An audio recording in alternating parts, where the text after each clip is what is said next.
और मनु जी ने मनुस्मृति की रचना करके प्रत्येक स्त्री पुरुष के लिए जैसा हम आपको नियम बता रहे, सुबह उठ कैसे उठना चाहिए, कैसे हमें जल पीना चाहिए, कैसे मंजन करना चाहिए, कैसे स्नान करना चाहिए, ये सब का सब मनु जी ने मनुस्मृति में के द्वारा, आचार संहिता के द्वारा मनुष्यों को समझाया। तो पुराने जमाने में आज से 100 साल पहले ब्राह्मण देवता घर घर में कुल पुरोहित होते थे और वो घर घर में जाकर के पति पत्नी परिवार को ज्ञान देते थे कि आपको सुबह इतने बजे उठना, ऐसे नहाना, ऐसे मंजन करना, ऐसे कपड़े धोना, ऐसे रहना। इसको आचार संहिता कहते हैं। तो व्यक्ति बीमार होता ही नहीं था, क्योंकि पहले ब्राह्मणों के और अपने बुजुर्गों के आदेश का पालन किया जाता था। आज हम मनमाने ढंग से जी रहे हैं, ना खुद कुछ जानते हैं, ना दूसरों की मानते हैं। तब हमारी स्थिति खराब हो गई। हमारा उठने का समय भी बिगड़ गया, मंजन करने का तरीका भी बिगड़ गया, मुंह धोने का तरीका भी बिगड़ गया, हमारा स्नान का तरीका बिगड़ गया, सूर्य को जल देने का तरीका बदल गया, मंदिर बनाने का तरीका बदल गया। इसी कारण से तो 60 बेटियों में से 10 बेटियों का विवाह कश्यप के साथ किया और 60 बेटियों में 27 बेटियों का विवाह महाराजा दक्ष ने अत्रि और अनुसैया के पुत्र चंद्रमा के साथ में किया। ये जो चंद्रमा आकाश में है, इनके साथ में 27 बेटियों का विवाह हुआ। जो हमारे ज्योतिष में 27 नक्षत्र हैं, वो चंद्रमा की पत्नियों के नाम है। और वरदान दे दिया, बोले जो चंद्रमा की पत्नियों से एक एक बेटा होगा, उसका एक एक अक्षर होगा। उन बेटों का नाम केवल एक अंक से होगा, एक अक्षर से होगा है।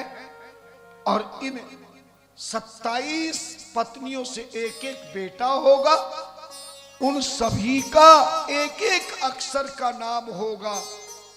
और इन पत्नियों से जितने बेटे पैदा होंगे, कितने बेटे पैदा होंगे 27 से, ध्यान देना, 4 बेटे, 4 पुत्र पैदा होंगे।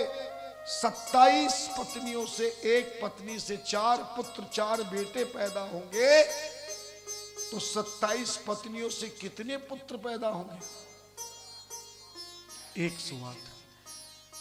और वरदान दिया, बोले दुनिया में कोई पशु पक्षी जीव जंतु मनुष्य का जन्म होगा, उस समय जो इस चंद्रमा की पत्नियां, जिनको नक्षत्र कहते हैं, और इन नक्षत्रों में प्रत्येक के 4 बेटों में से जिस बेटे के नाम के समय में पैदा होगा, मनुष्य का जन्म का पहला अक्षर वही होगा।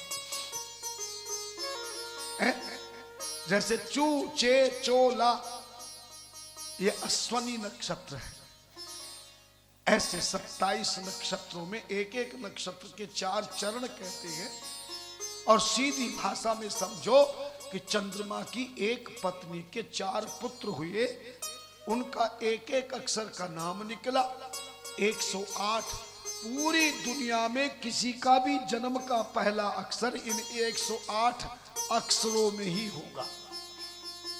चाहे आप बोलता नाम निकाल लो, चाहे जन्म का निकाल लो, पर ऐसी सृष्टि की रचना करी कि इन 27 नक्षत्र की इन 108 अक्षरों में ही प्रत्येक मानव का पहले नाम का अक्षर हो गया। और इन 108 अक्षरों की 12 राशि बन गई। इन 108 अक्षरों की 27 नक्षत्रों की एक राशि में 2.5 नक्षत्र होता है। एक नक्षत्र में 9 अक्षर होते हैं। इस तरह से सृष्टि की रचना हुई, ध्यान देना।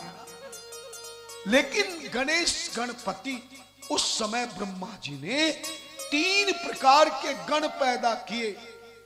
मनुष्य गण को तो खुद पैदा किया और देवता राक्षस गणों को कश्यप जी के द्वारा पैदा कराया। अब इन सभी गणों का एक कंट्रोलर चाहिए जो सर्वोपरि हो, उससे ऊपर कोई ना हो, और सभी को उनका नियम मानना पड़े, उनके आदेश का पालन करना पड़े, वरना दंडित किया जाएगा। ध्यान देना।